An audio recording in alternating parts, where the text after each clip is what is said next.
Yo les llamo a una transformación profunda, a una alianza social con los empresarios, con el tejido asociativo, con los sindicatos, con el mundo de la cultura. Para crecer, sí, pero para crecer de forma sostenible.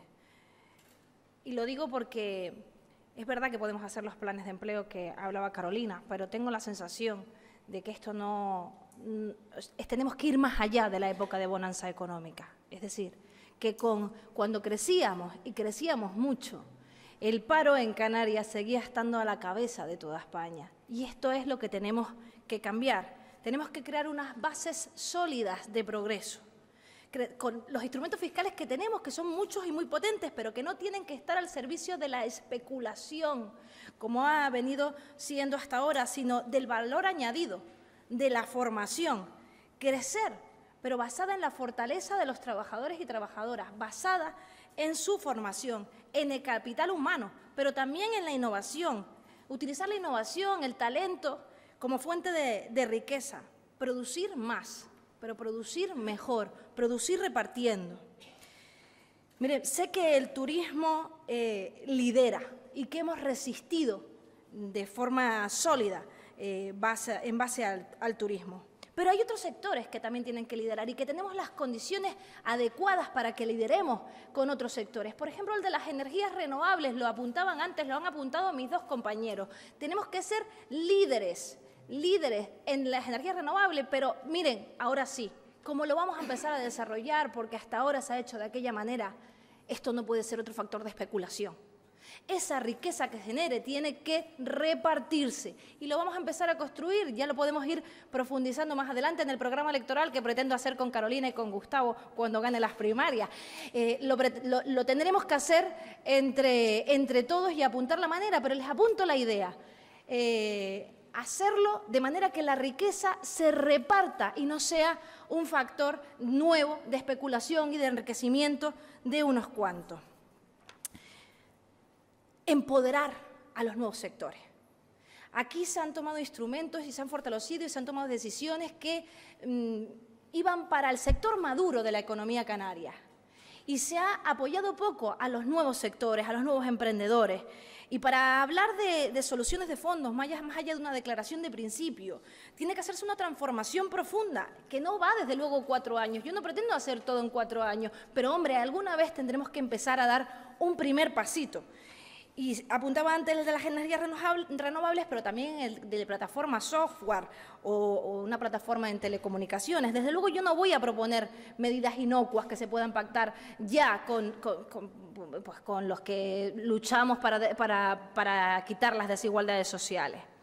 Tenemos que conseguir aliados para esa innovación.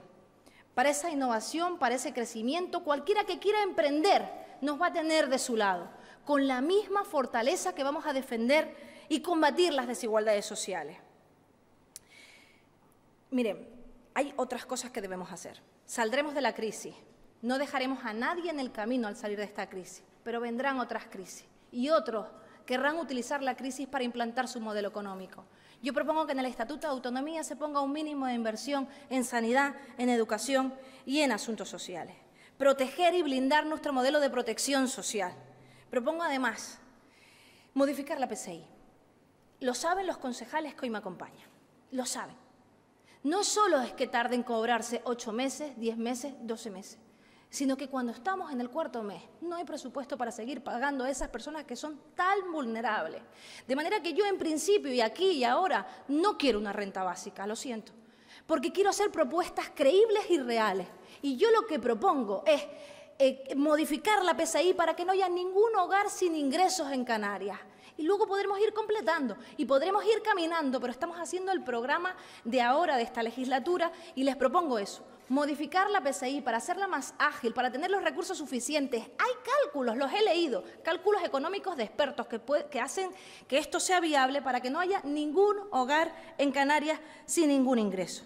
Y en cuanto al sector primario, estoy muy de acuerdo con las propuestas que se han hecho aquí. Primero, no puede haber tanta diferencia entre el precio que ponen los que producen, por lo tanto el dinero que reciben los que producen, y el precio que nos encontramos en la línea de venta. Por lo tanto hay que hacer algo. Pero en nuestros hoteles, En nuestros hoteles encontramos tomates de Marruecos o tomates de Almería. Y hay que intentar hacer esa economía colaborativa que yo creo que cabe en la alianza social de la que hablábamos al principio.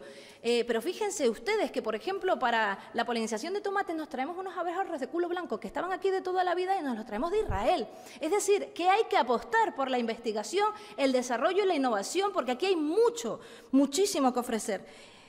No, se trata de completar el modelo productivo que hemos tenido. Hemos crecido en base al turismo, pero miren, el turismo en época de bonanza económica ha llegado donde ha llegado, completado con otras cosas. Y debemos crecer y no decirle a la gente de Canarias.